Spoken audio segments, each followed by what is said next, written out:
Hello दोस्तों, स्वागत है आपका हमारे यूट्यूब चैनल याहू बाबा पे।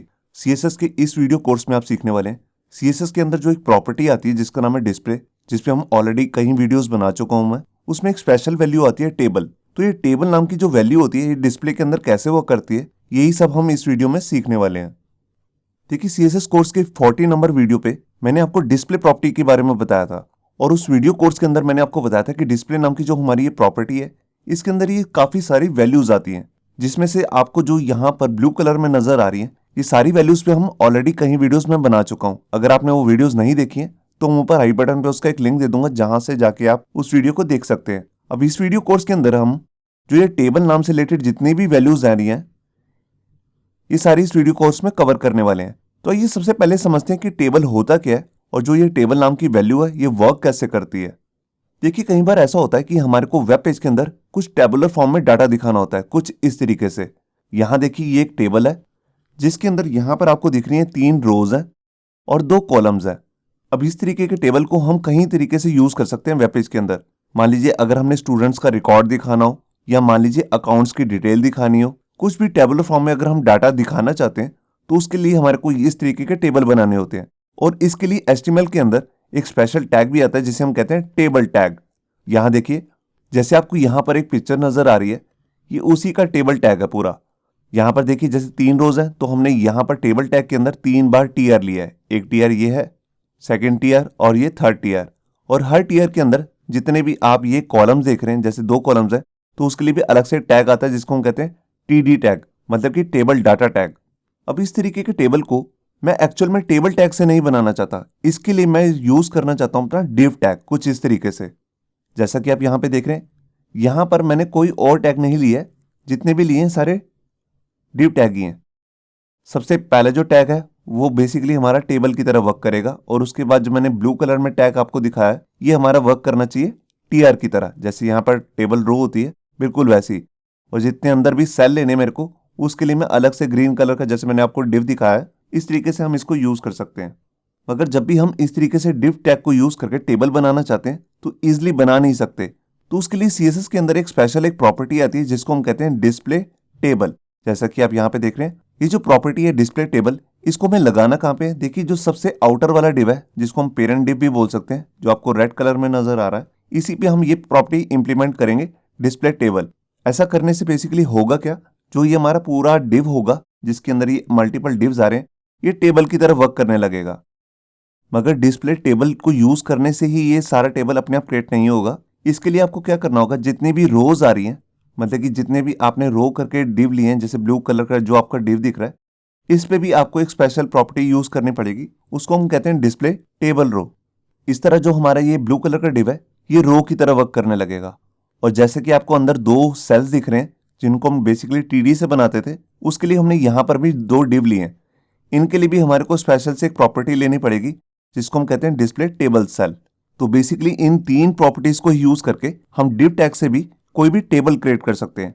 तो आइए प्रैक्टिकल शुरू करते हैं और मैं आपको दिखाता हूं कि इन तीनों प्रॉपर्टीज को यूज करके हम टेबल को कैसे क्रिएट कर सकते हैं। तो यहां पर देखिए, मैंने अपना वेब एडिटर ओपन कर लिया और यहां पर मैंने एक फाइल क्रिएट की है जिसका नाम मैंने रखा है display-table.html, और इसके अंदर एक बेसिक HTML का कोड भी रखा हुआ है। यहाँ पर आप देख सकते हैं कि मैंने बॉडी और H1 की एक स्टाइलिंग भी की हुई है। अब इसके अंदर मैं क्या करता हूँ, बेसिकली जो ये मेरा बॉडी टैग है, इसके अंदर मैं यहाँ पर एक डिव क्रिएट कर लेता हूँ जिसको मैं टेबल क्रिएट करना चाहता हूँ, और उस पर मैं एक ID भी लगा दूंगा टेबल नाम से। ये देखिए, मैंने एक डिव क्रिएट कर लिया जिसपे मैंने ID लगाई है टेबल। अब इसी के अंदर मेरे को यहाँ पर मैं आपको सबसे पहले कॉलम्स डाल के दिखाता हूँ। मैं अभी रोज नहीं ले रहा हूँ, सिंपल मैं आपको यहाँ पर टेबल के अंदर कुछ कॉलम्स डाल के दिखा रहा हूँ। तो उसके लिए भी मैं यहाँ पर एक डिव ले लेता हूँ और उस पर क्लास लगा देता हूँ कॉल। कॉल मतलब कॉलम, ये देखिए, और इसके अंदर कुछ लिख देता हूँ जैसे A। अब मैं इसी डिव को डुप्लीकेट कर लेता हूँ 3 बार, ये देखिए, और सेकेंड वाले में लिख देता हूँ B, और लास्ट वाले में लिख देता हूँ C, ये देखिए। अभी यहाँ पर सबसे पहले मैं क्या करता हूँ, जो ये मैंने ID लिया टेबल, इस पे मैं अपनी प्रॉपर्टी लगाने वाला हूँ डिस्प्ले टेबल। तो उसके लिए मैं यहाँ पर टेबल नाम का ID ले रहा हूँ, और इसके अंदर मैं आके अपनी प्रॉपर्टी ले रहा हूँ डिस्प्ले, और उसकी वैल्यू ले लेता हूँ टेबल, ये देखिए।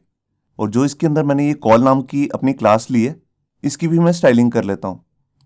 तो यहाँ पर मैं गया और यहाँ पर मैं कॉल लेके, और यहाँ पर मैं क्या करता हूँ, इसको बॉर्डर लगा देता हूँ। ये देखिए मैंने ब्लैक कलर का बॉर्डर लगा दिया। और इस जो मेन डिव है हमारे पास टेबल नाम से, इसको भी मैं विड्थ लगा देता हूँ ताकि आपको इजीली दिखने भी लगे। तो जैसे मैं ले रहा हूँ 800 पिक्सल और इसको भी मैं बॉर्डर लगा देता हूँ ब्लैक कलर का ही। ये देखिए, तो सबसे पहले मैं इसी फाइल को सेव करता हूँ और आपको चेक कराता हूँ। तो यहाँ पर मैंने फाइल को सेव करके ये ओपन कर लिया और यहाँ पर आकर मैं फाइल को रिफ्रेश करता हूँ। ये देखिए यहाँ पर आप देख रहे हैं ये हमारा मेन डिव जो आ चुका है और ये डिव जो है ये बिल्कुल वैसे ही वर्क कर रहे हैं जैसे नॉर्मली वर्क करते हैं। अब मैं क्या चाहता हूँ, मैं चाहता हूँ ये कॉलम बन जाए, मतलब कि ए के बाद यहाँ पर आ जाए बी और बी के बाद यहाँ पे आ जाए सी, मतलब कि एक ही रो के अंदर जैसे हमें दिखते हैं। तो उसके लिए मुझे क्या करना होगा, जो हमारी कॉल नाम की क्लास है इसी पे मैं यहाँ पर अपनी प्रॉपर्टी लगाने वाला हूँ, डिस्प्ले टेबल सेल। ये देखिए अब ऐसा करने से होगा क्या, बेसिकली जो हमारी ये तीनों डिव है ये कॉलम की तरह वर्क करने लगेंगे जैसे हमारा टीडी टैग वर्क करता है एचटीएमएल के अंदर, बिल्कुल वैसे ही। तो यहाँ पर मैंने फाइल को सेव किया और यहाँ पर आकर फाइल को रिफ्रेश, ये देखिए आप देख रहे हैं। और आप एक चीज़ और भी नोट कर रहे होंगे कि हमारा जो टेबल है वो बिल्कुल साइड में आ रहा है। मैं इसको सेंटर में कर देता हूँ पेज के। तो उसके लिए मैं यहाँ पर अपनी प्रॉपर्टी लगा लूँगा, मार्जिन 0 ऑटो। 0 का मतलब है टॉप और बॉटम से इसका मार्जिन रहेगा 0 और लेफ्ट और राइट से ये हो जाएगी ऑटो। तो यहाँ पर मैंने फाइल को सेव किया और यहाँ आकर पेज को रिफ्रेश, ये देखिए सेंटर में हो चुका है। तो इस तरह ये हमारा एक तरीके का कॉलम्स बन चुके हैं। इनको आप एक चीज़ और भी नोट कर रहे होंगे कि जितने भी कॉलम्स बने इन सब की विड्थ जो है वो बराबर है। ऐसा क्यों है, क्योंकि इनके अंदर अभी कोई ज़्यादा टेक्स्ट नहीं है। अगर मैं किसी भी एक डिव के अंदर जैसे बी के अंदर मैं कुछ ज़्यादा टेक्स्ट डाल देता हूँ, तो उसके लिए देखिए मैं यहाँ जाता हूँ और यहाँ पर 30 वर्ड्स का एक पैराग्राफ ऐड कर देता हूँ। ये देखिए, तो यहाँ पर मैंने फाइल को सेव किया और यहाँ पर आकर फाइल को रिफ्रेश, ये देखिए आप देख रहे हैं जो बी वाला हमारे पास कॉलम आ रहा था इसने ही सारी स्पेस कवर कर ली है। ए और सी के पास बहुत ही कम स्पेस बची है। तो जैसा हम एचटीएमएल टैग्स के अंदर करते थे टेबल टैग के लिए, वहां पर हम किसी भी टीडी को कोई भी विड्थ स्पेसिफाई कर सकते हैं, बिल्कुल वैसे ही हम यहाँ पर भी कर सकते हैं। जो हमारे पास सेंटर वाला डिव है मतलब कि बी वाला, इसको भी हम एक फिक्स्ड विड्थ दे सकते हैं। तो देखिए मैं उसको दे के दिखाता हूँ। मैं यहाँ पर गया और यहाँ पर मैं इनलाइन स्टाइल लगा देता हूँ और इसमें CSS की प्रॉपर्टी यूज़ कर लूँगा विड्थ, और मान लीजिए मैं इसको एक विड्थ दे देता हूँ 300 पिक्सल। ये देखिए, तो यहाँ पर मैंने फाइल को सेव किया और यहाँ पर आकर फाइल को रिफ्रेश, ये देखिए आप देख रहे हैं। अब इसी के बाद मैं यहाँ पर आपको और भी कॉलम्स ऐड करके दिखाता हूँ। तो मैं आपको दिखाता हूँ कि उनकी भी विड्थ जो है वो अपने आप ऑटोमेटिकली सेट हो जाएगी। तो यहाँ पर जो हमारे पास ये सी वाला डिव आ रहा है इसी को मैं डुप्लीकेट कर लेता हूँ। देखिए मैंने 2 बार और डुप्लीकेट कर लिया और इस पर लिख दिया डी और इस पर लिख दिया ई। तो यहाँ पर मैंने फाइल को सेव किया और यहाँ पर आकर फाइल को रिफ्रेश, ये देखिए यहाँ पर डी आ गया और यहाँ पर ई आ चुका है। तो ये हमारा बेसिकली एक ऐसा टेबल बना है जिसके अंदर एक ही रो आ रही है और उसके अंदर मल्टीपल कॉलम्स आ रहे हैं। अब अगर मैं चाहता हूँ कि अलग अलग रोज भी क्रिएट होते रहें, तो उसके लिए हमारे को यहाँ पर जो ये हमारे पास कॉल नाम का एक डिव आ रहा है, जितने भी ये डिव है इनका एक पेरेंट डिव भी क्रिएट करना पड़ेगा जिसको हम कहेंगे रो। जैसे हम एचटीएमएल टैग के अंदर एक टीआर टैग लेते हैं टेबल रो, बिल्कुल वैसे ही हमें यहाँ पर भी करना पड़ेगा। तो अभी मैं क्या करता हूँ, इस सारे कोड को कट कर लेता हूँ और यहाँ पर एक रो नाम का एक डिव क्रिएट कर लेता हूँ। ये देखिए इसी के अंदर सब पेस्ट कर देता हूँ और इसके बाद मैंने जैसे ये डी और ई है इनको यहाँ से कट कर लेता हूँ और यहाँ पर एक न्यू रो भी क्रिएट कर लेता हूँ। इसके अंदर इसे पेस्ट कर देता हूँ। ये देखिए अब जो ऊपर वाला कॉलम है ए बी और सी, इसमें 3 कॉलम्स आ रहे हैं। अब इसी तरह मैं इसी वाली रो में भी 3 कॉलम क्रिएट कर लेता हूँ। यहाँ पर एक ले लेता हूँ एफ, ये देखिए अब मैं ये एक्स्ट्रा मैंने डाटा लिया हुआ है इसको हटा देता हूँ और यहाँ पर भी जो ये मैंने विड्थ ली है इसको भी मैं हटा रहा हूँ अभी, ताकि आपको समझना आसान हो जाए। ये देखिए तो ये हमारी पहली रो है जिसके अंदर 3 कॉलम्स आ रहे हैं ए बी सी, और ये हमारी सेकेंड रो है जिसके अंदर भी 3 कॉलम्स आ रहे हैं। तो यहाँ पर मैंने फाइल को सेव किया और यहाँ पर आकर फाइल को रिफ्रेश। अब ये क्या हुआ, यहाँ पर जो जितने भी सेल आ रहे थे उनकी विड्थ खत्म हो चुकी है, क्योंकि हमने जो यहाँ पर रो नाम की क्लास ली है इसकी कोई भी स्टाइलिंग नहीं की है। तो उसके लिए हम यहाँ पे क्या करते हैं, यहाँ पर भी मैं रो नाम की क्लास बना लेता हूँ, मतलब कि सिलेक्टर, और यहाँ पर मैं क्या करूँगा डिस्प्ले, और यहाँ पर इसकी वैल्यू दूंगा टेबल रो। ये देखिए अब मैंने यहाँ पर फाइल को सेव किया और यहाँ पर पेज को रिफ्रेश। ये देखिए आप देख रहे हैं ए बी और सी जो है वो ऊपर वाले रो में आ रहे हैं और सेकंड रो में डी ई और एफ आ रहे हैं। अब मैं इसके अंदर क्या करता हूँ, कुछ एक्चुअल लाइफ का जैसे डाटा यूज करते हैं हम उसको डाल के दिखाता हूँ। तो यहाँ पर मैं एक स्टूडेंट्स का रिकॉर्ड ऐड कर देता हूँ। तो यहाँ पर मैं क्या करता हूँ, यहाँ पर जहाँ मैंने ए लिया है यहाँ पर मैं स्टूडेंट का एक रोल नंबर डाल देता हूँ जैसे 1 और एक नाम ले लेता हूँ, जैसे मैं ले रहा हूँ याहू बाबा, और एक कॉलम ले लेते हैं लास्ट वाला जिसमें मैं स्टूडेंट की एज डालूंगा। तो यहाँ पर कुछ भी लिख देता हूँ जैसे 25। इसी तरह यहाँ पर एक सेकंड रिकॉर्ड आएगा जिसमें रोल नंबर 2 है और स्टूडेंट का नाम है कुछ भी जैसे सलमान खान, और उसके बाद उसकी एज आ गई जैसे 24। अब इसी तरह मैं यहाँ पर क्या करता हूँ, इसी रो को कॉपी करके एक रिकॉर्ड और डाल देता हूँ, ये लास्ट रिकॉर्ड होगा और जैसे 3rd नंबर, और यहाँ पर एक स्टूडेंट है जैसे शाहिद कपूर और उसकी एज है जैसे मान लीजिए 23। ये देखिए ये 3 रिकॉर्ड्स मैंने ऐड कर दिए। अभी मैं आपको ब्राउज़र में चेक कराता हूँ।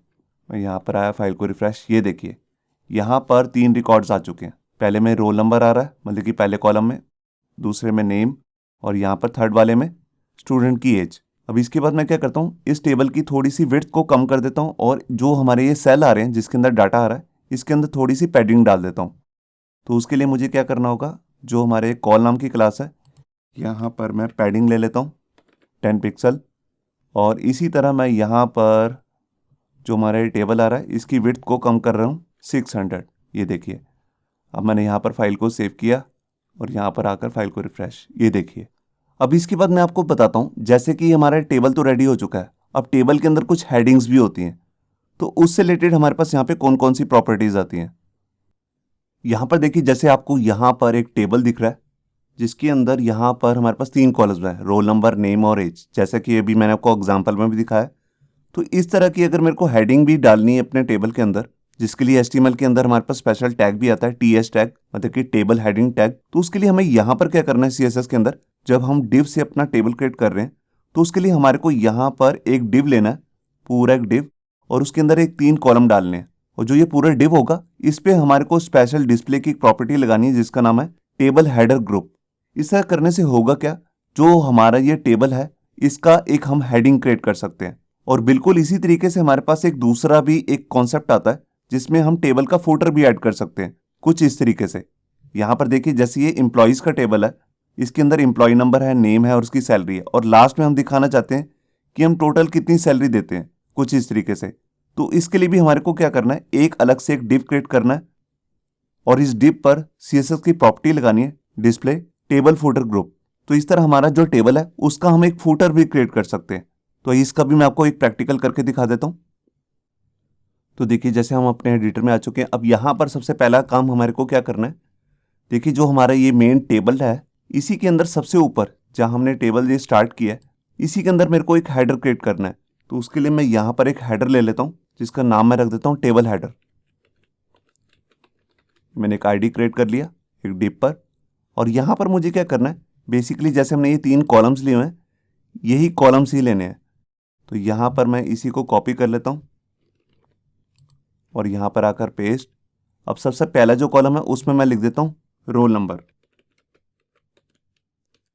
और सेकंड कॉलम में मैं यहाँ पर लिख दूंगा स्टूडेंट नेम, और लास्ट वाले में लिख देता हूँ एज। ये देखिए अब मैं क्या करता हूँ, जो ये मैंने ID क्रिएट किया है इसकी भी मुझे स्टाइलिंग करनी पड़ेगी, जहाँ पर मैं इसकी प्रॉपर्टी को सेट करने वाला हूँ टेबल हेडर ग्रुप।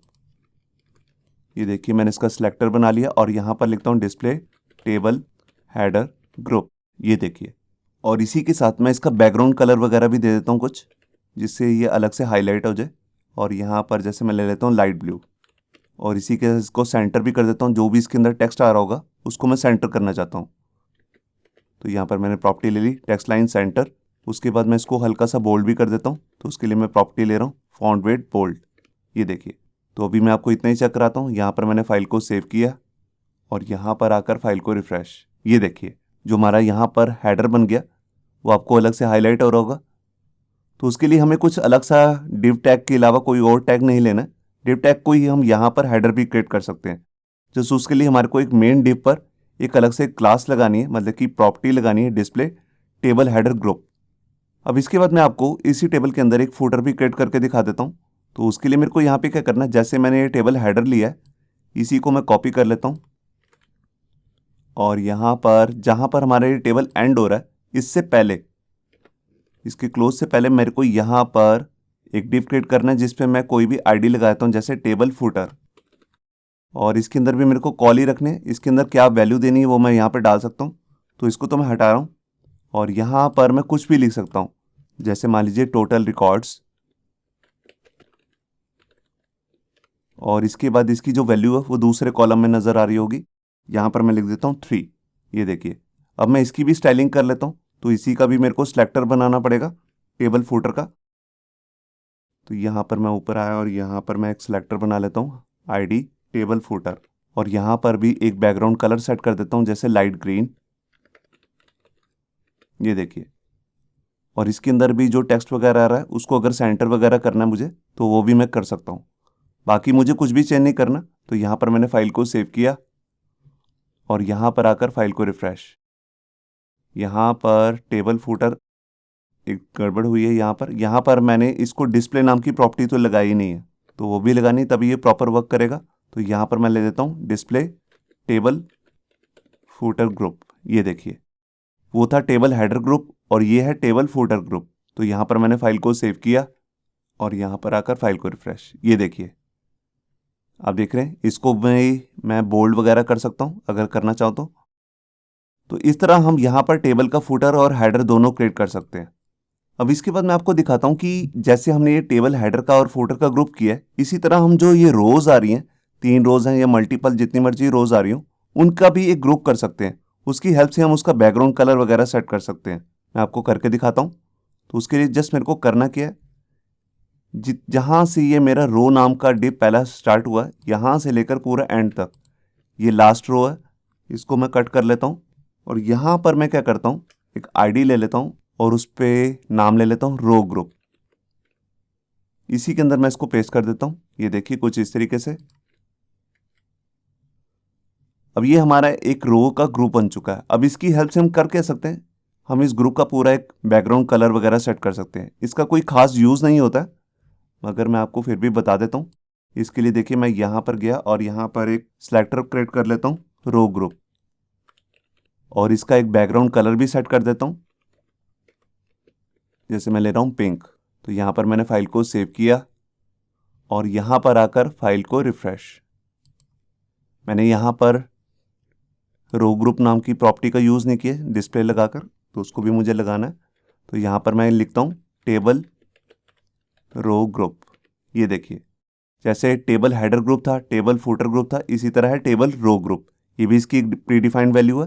तो यहाँ पर मैंने फाइल को सेव किया और यहाँ पर आकर फाइल को रिफ्रेश। ये देखिए, आप देख रहे हैं एक ही साथ जो रोज़ जितनी भी आ रही हैं उनका बैकग्राउंड कलर चेंज हो चुका है। तो अगर आपको एक साथ सबका फॉन्ट वगैरह या स्टाइलिंग चेंज करनी हो तो आप इसका यूज़ कर सकते हैं रो ग्रुप का। अब इसके बाद मैं आपको बताता हूँ कि जैसे हमने रो ग्रुप किया है, इसी तरह हमारे पास एक ग्रुपिंग की लास्ट वैल्यू भी होती है जिसको हम कहते हैं कॉल ग्रुप। मतलब कि एक कॉलम को ही ग्रुप कर देना और उसकी स्टाइलिंग करना। जैसे मान लीजिए रोल नंबर वाला ये पूरा कॉलम है, इसका मैं बैकग्राउंड कलर एक रखना चाहता हूँ। तो आइए इसको भी मैं आपको समझाता हूँ कैसे। यहाँ पर देखिए, जैसे हमारा एक टेबल है जिसके अंदर रोल नंबर, नेम और एज आ रहे हैं, 3 कॉलम्स हैं। अब मान लीजिए मैं नेम नाम का जो कॉलम है उसका एक बैकग्राउंड कलर सेट करना चाहता हूँ। ये देखिए कुछ इस तरीके से। रोज़ का तो हम इजीली कर सकते हैं, मगर कॉलम्स का जब हम इस तरीके से कुछ करना चाहते हैं तो उसके लिए बेसिकली हमें यहाँ पर अलग अलग क्लासेस लगानी पड़ती हैं। मगर यहाँ पर हमारे पास CSS के अंदर एक स्पेशल डिस्प्ले की प्रॉपर्टी भी आती है जिसको हम कहते हैं कॉलम ग्रुप। उसको यूज़ कैसे करना है, देखिए, आपको सबसे पहले जो अपना टेबल है उसके अंदर एक डिव क्रिएट करना है और उस डिव के अंदर आप यहाँ पे क्या करेंगे, क्लास लगा सकते हैं अपनी मनमर्जी की। जैसे मैंने यहाँ पे लगाई है टेबल कॉल ग्रुप, मतलब कि मैं टेबल का एक कॉलम का ग्रुप बना रहा हूँ। और उसके बाद जितने भी मेरे कॉलम्स होंगे, जैसे यहाँ पर 3 कॉलम्स हैं, तो आप 3 बार यहाँ पर एक डिव लेंगे, जैसे मैंने यहाँ पर लिया, और उस पर अपनी कोई भी क्लास लगा सकते हैं। जैसे मैंने यहाँ लिया टेबल कॉलम, मैंने यहाँ पर 2 ही लिए। इसका मतलब मैं 2 ही कॉलम्स का ग्रुप करना चाहता हूँ। तीसरे वाले का मतलब कि एज का मैं कोई कॉलम ग्रुप नहीं करना चाहता। और जो हमारा ये पेरेंट क्लास है जिस पे मैंने लगाई है टेबल कॉल ग्रुप, इस पे मेरे को CSS की एक स्पेशल प्रॉपर्टी लगानी है, डिस्प्ले टेबल कॉल ग्रुप। ये देखिए, इससे क्या होगा, जो ये हमारा कॉलम्स होंगे इनका ग्रुप हो जाएगा। और इसके बाद जो हमने ये अलग से एक डिव लिया जिस पे क्लास लगाई है टेबल सेल, इस पे भी मुझे डिस्प्ले नाम की प्रॉपर्टी यूज़ करनी है और उस पर वैल्यू देनी है टेबल कॉलम की, मतलब ये जो ग्रुपिंग हो रही है ये उसका कॉलम है, ये सेकंड कॉलम है, ये फर्स्ट कॉलम है। इनको अलग अलग करने के लिए मेरे को यहाँ पर अलग से क्लास भी लगानी पड़ेगी, जैसे मैं लगा सकता हूँ कॉलम 1, कॉलम 2, या कोई भी आप अपनी मर्जी का नाम दे सकते हैं। इसके बाद इस कॉलम का पूरा ग्रुप बन जाएगा जिसका आप एक साथ ही बैकग्राउंड कलर वगैरह कुछ भी सेट कर सकते हैं। तो ये इसका भी मैं आपको प्रैक्टिकल करके दिखा देता हूँ। तो देखिए मैं यहाँ पर अपने एडिटर में आ चुका हूँ और जो ये हमारा टेबल है, मेन टेबल, इसी के अंदर मेरे को यहाँ पर कॉलम का ग्रुप करना है। तो यहाँ पर सबसे पहले मैं यहाँ पे क्या करने वाला हूँ, एक क्लास या आईडी ले सकता हूँ। तो यहाँ पर मैं बेसिकली एक आईडी दे रहा हूँ और उस पर मैं यहाँ पर लिख रहा हूँ टेबल कॉल ग्रुप। आप नाम कुछ भी ले सकते हैं, मैं इसलिए ये नाम ले रहा हूँ ताकि आपको ईजिली समझ में आ जाए। ये देखिए, और इसके अंदर देखिए हमारे पूरे टेबल के अंदर 3 ही कॉलम्स हैं, तो आप इसके अंदर मैक्सिमम 3 कॉलम्स के लिए 3 डिव ऐड कर सकते हैं। तो देखिए जो मैं यहाँ पर एक डिव ले रहा हूँ उस पर मैं क्लास लगाऊंगा टेबल हाइफन कॉल, मतलब कि ये टेबल का कॉलम है और इसके अंदर आपको कुछ भी नहीं लिखना। अगर आप इसके अंदर कुछ लिख भी देंगे तो वो हाइड ही रहेगा। मैं आपको लिख के भी दिखा देता हूँ, जैसे मैं लिख देता हूँ कॉल 1। अब इसी को मैं 2 बार और डुप्लीकेट कर लेता हूँ क्योंकि हमारे पास इस टेबल के अंदर 3 ही कॉलम्स है। तो ये मैंने 3 बार टेबल कॉल ले लिया और इसके अंदर मैं वैल्यू भी चेंज कर देता हूँ। बेसिकली ये वैल्यूज़ दिखेंगी नहीं, ये हिडन फॉर्म में रहती हैं और ये अपने आप ही हिडन फॉर्म में नहीं जाएंगी क्योंकि इसके लिए हमारे को सबसे पहले जो ये हमने आईडी लिया है इस पर CSS की प्रॉपर्टी भी लगानी है, टेबल कॉलम ग्रुप। तो देखिए मैं यहाँ पर गया और यहाँ पर मैं क्या करता हूँ, इसका एक सिलेक्टर बना लेता हूँ, ये देखिए, और इसके अंदर मैं डिस्प्ले नाम की एक प्रॉपर्टी लूँगा और यहाँ पे लिखूँगा टेबल कॉलम ग्रुप, ये देखिए। और इसके जो हमने चाइल्ड्स बनाए हैं जिस पे हमने क्लास लगाई है टेबल कॉल, इसका भी मैं सिलेक्टर बना लेता हूँ क्योंकि इस पे भी मेरे को डिस्प्ले नाम की एक प्रॉपर्टी लगानी है और यहाँ पर वैल्यू लेनी है डिस्प्ले टेबल कॉलम, ये देखिए। तो ये ऊपर वाला इसका पेरेंट जो है वो टेबल कॉलम ग्रुप है और इसके अंदर हमने बताए हैं टेबल कॉलम। अभी मैं पहले फाइल को सेव करके आपको चेक कराता हूँ कि इसके अंदर जो हमने ये डाटा लिखा है ये बिल्कुल भी नज़र नहीं आएगा। ये देखिए मैं यहाँ पर आया, मैंने फाइल को सेव किया, ये देखिए यहाँ पर कुछ भी इफेक्ट नहीं हुआ। ये इफेक्ट कब पड़ेगा, ये ग्रुपिंग तो हो चुकी है तीनों कॉलम्स की, अब मेरे को इनको अलग अलग नेम देना है। तो यहाँ पर मैं इस कॉलम को एक अलग से क्लास लगा देता हूँ कॉल 1। आप कुछ भी नाम दे सकते हैं जैसे कॉलम हाइफन 1। इसी तरह मैं इसी को कॉपी कर लेता हूँ और इस पर कॉल 2 और लास्ट वाले में मैं यहाँ पर क्लास लगा देता हूँ कॉल 3, ये देखिए। अब मान लीजिए जो ये कॉल 2 है, मतलब कि बीच वाला कॉलम है जिसमें स्टूडेंट का नेम आ रहा है, इस पूरे कॉलम को मैं एक बैकग्राउंड कलर देना चाहता हूँ। तो यहाँ पर मैं जाता हूँ, सबसे पहले जो मैंने रो ग्रुप को एक कलर दे रखा है इसको मैं हटा देता हूँ क्योंकि इसको हटाए बिना वो नज़र नहीं आएगा। और यहाँ पर क्या करता हूँ, एक सिलेक्टर बना लेता हूँ कॉल 2 जिसको मेरे को टारगेट करना है और इस पर एक बैकग्राउंड कलर दे देता हूँ जैसे पिंक। तो यहाँ पर मैंने फाइल को सेव किया और यहाँ पर आकर फाइल को रिफ्रेश, ये देखिए पूरे इस कॉलम का जो बैकग्राउंड कलर है वो पिंक हो चुका है। हेडर का और फुटर का तो अलग ही नज़र आ रहा है, मगर जितने भी अंदर रोज़ के अंदर कॉलम थे उन सब का यहाँ पर बैकग्राउंड कलर एक ही जगह से सेट हो गया। और इसकी हेल्प से मैं यहाँ पर इसकी विड्थ भी दे सकता हूँ। तो देखिए जैसे मैं यहाँ पर एक विड्थ दे देता हूँ, अभी तो जितने भी ये तीनों कॉलम्स आ रहे हैं इनकी विड्थ बराबर है। मैं आपको दिखा देता हूँ, ये देखिए ये तीनों लगभग इक्वली है, मगर अब मैं चाहता हूँ कि इसकी विड्थ थोड़ी सी ज़्यादा हो, तो उसके लिए मैं यहाँ पर इसकी विड्थ दे देता हूँ जैसे 400 पिक्सल। तो यहाँ पर मैंने फाइल को सेव किया और यहाँ पर आकर फाइल को रिफ्रेश, ये देखिए पूरे कॉलम की जितने भी अंदर इसके सेल आ रहे थे उन सब की विड्थ भी चेंज हो चुकी है, 400 विड्थ हो चुकी है उसकी, क्योंकि हमने इसके पूरे कॉलम की ग्रुपिंग कर ली है। इसी तरह मैं एक दूसरे कॉलम की भी यहाँ पर आपको बैकग्राउंड कलर सेट करके दिखाता हूँ, जैसे मान लीजिए कॉल्ड 1 का, और इसका एक बैकग्राउंड कलर दे रहा हूँ मैं जैसे येलो ग्रीन। ये देखिए यहाँ पर मैंने फाइल को सेव किया और यहाँ पर आकर फाइल को रिफ्रेश, ये देखिए। अब यहाँ पर मैं आपको एक चीज़ पहले ही क्लियर करना चाहता हूँ, जैसे कि हमने ये कॉलम का ग्रुप किया है, इसकी हेल्प से हम सिर्फ 2 ही प्रॉपर्टीज़ को यूज़ कर सकते हैं, जैसे कि हम यहाँ पर कर भी रहे हैं, बैकग्राउंड का कलर चेंज कर सकते हैं या फिर उसकी विड्थ दे सकते हैं। इसके अलावा हम CSS की दूसरी प्रॉपर्टीज़ को यूज़ नहीं कर सकते। मैं आपको दे के दिखाता हूँ, जैसे मान लीजिए मैं इसका टेक्स्ट लाइन से एंटर करना चाहता हूँ, तो मैं इसको लिख देता हूँ टेक्स्ट अलाइन सेंटर। तो ये सेंटर वाला डिव है जो कॉल टू है। मैं आपको फाइल को सेव करके चेक कराता हूँ। मैं यहाँ पर आया, फाइल को रिफ्रेश, ये देखिए इसका टेक्स्ट जो है वो लेफ्ट अलाइन ही है, सेंटर नहीं हुआ। इसके अलावा अगर मैं इस पर बॉर्डर वगैरह कुछ लगा के दिखाऊँ, मैं इसका कलर चेंज कर देता हूँ, जैसे रेड, बॉर्डर 1 पिक्सल सॉलिड और रेड।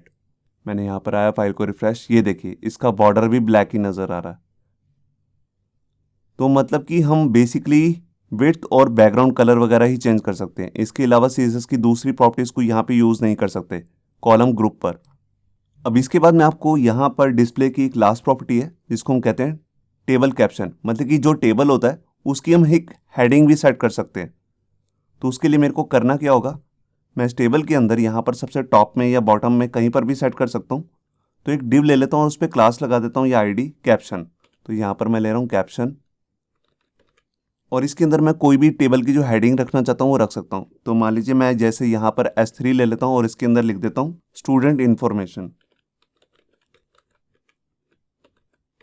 ये देखिए, अब यहाँ पर मेरे को इसके लिए करना क्या होगा, इस कैप्शन को सेट करने के लिए यहाँ पर CSS की एक स्पेशल प्रॉपर्टी आती है, मैं आपको सेट करके दिखाता हूँ। देखिए मैं यहाँ पर गया स्टाइल में और ऊपर मैं यहाँ पर ले लेता हूँ डिस्प्ले टेबल कैप्शन। इसकी एक वैल्यू आती है टेबल हाइफन कैप्शन। अब जो ये टेबल कैप्शन आएगी ये टेबल के सबसे टॉप में आएगी। तो इसको मैं टेक्स्ट लाइन सेंटर भी कर देता हूँ और इसको एक कलर वगैरह भी सेट कर देता हूँ। जैसे मैंने यहाँ पर कलर ले लिया रेड। और इससे पहले मैं क्या करता हूँ, जो भी ये कैप्शन है इसका जो लेटर्स हैं उसको कैपिटल फॉर्म में कर देता हूँ। तो उसके लिए मैं CSS की प्रॉपर्टी यूज़ करूँगा टेक्स्ट ट्रांसफॉर्म और उसकी वैल्यू दे दूंगा अपर केस। ये देखिए, तो मैंने इसको सेंटर कर दिया, इसको अपर केस कर दिया, इसका कलर भी रेड कर दिया। तो यहाँ पर मैंने फाइल को सेव किया और यहाँ पर आकर फाइल को रिफ्रेश, ये देखिए आप देख रहे हैं टेबल की एक हेडिंग आ चुकी है S3 में, जबकि दी मैंने टेबल के अंदर ही है मगर वो कैप्शन यहाँ पर दिखा रहा है। ये टेबल की एक तरीके की हेडिंग है। तो ये थी हमारी डिस्प्ले नाम की जो प्रॉपर्टी है CSS की, उसकी टेबल नाम की जितनी भी वैल्यूज़ आती हैं वो सारी मैंने आपको इस वीडियो में कवर कर दी हैं।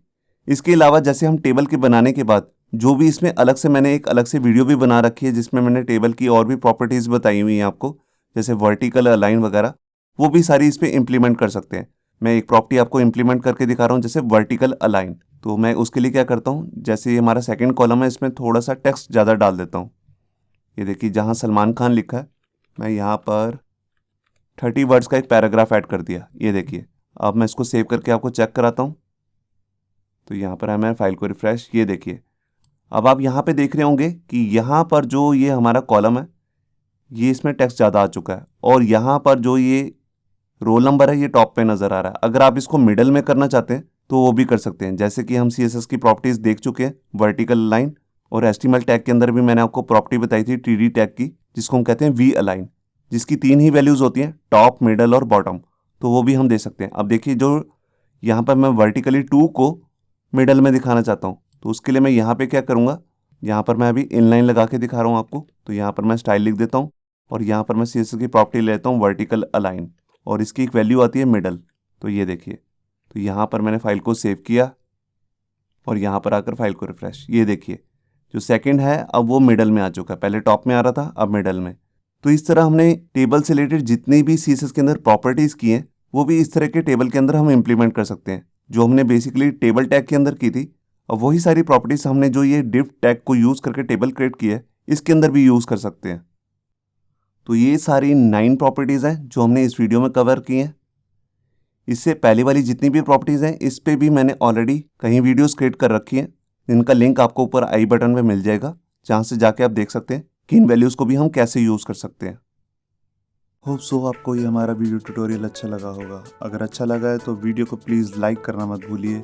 अगर आप ऐसे ही रेगुलर अपडेट चाहते हैं तो हमारे चैनल याहू बाबा को सब्सक्राइब करना मत भूलिए। Thank you.